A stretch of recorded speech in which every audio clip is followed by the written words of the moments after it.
চাঁদপুরের ফরিদগঞ্জে গাজীপুর সরকারি প্রাথমিক বিদ্যালয় এবং গল্লাক আদর্শ ডিগ্রি কলেজ এলাকার পাশের অবৈধ ইটভাটায় কয়লার পরিবর্তে কাঠ জ্বালানো হচ্ছে, যা পরিবেশ দূষণ করছে।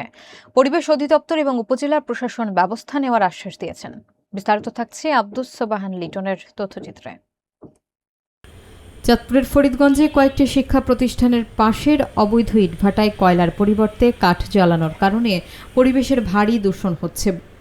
গাজীপুর সরকারি প্রাথমিক বিদ্যালয় ও গল্লাক আদর্শ ডিগ্রি কলেজ এলাকায় শিক্ষার্থীরা কালো ধোঁয়ার মধ্যে শিক্ষা লাভ করছে, এতে স্বাস্থ্য ঝুঁকি বৃদ্ধি পাচ্ছে।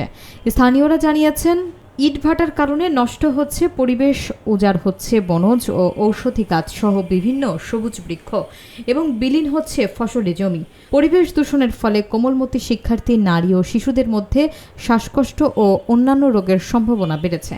পরিবেশ অধিদপ্তরের চাঁদপুর উপপরিচালক মোহাম্মদ মিজানুর রহমান বলেন, তারা ভাটাগুলোর খোঁজখবর নিচ্ছেন এবং যে কোনো নিয়ম বিরোধী কার্যকলাপের বিরুদ্ধে ব্যবস্থা নেওয়া হবে।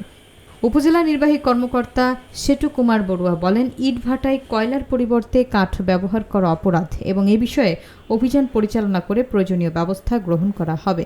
স্থানীয় সচেতন মহল মনে করছেন, দ্রুত ব্যবস্থা না নিলে পরিবেশ ও জনস্বাস্থ্য মারাত্মক ক্ষতিগ্রস্ত হবে। প্রশাসন ইতোমধ্যেই কিছু পরিদর্শন শুরু করেছে এবং ভবিষ্যতে কঠোর পদক্ষেপ নেওয়ার ঘোষণা দিয়েছে, যাতে শিক্ষা প্রতিষ্ঠানের আশপাশের পরিবেশ রক্ষা করা সম্ভব হয়। আবেদনটা আছে, আমাদেরকে ডাকবে, ডাকার পরে মোটামুটি হয়তো কি সিদ্ধান্ত নেয় তখন।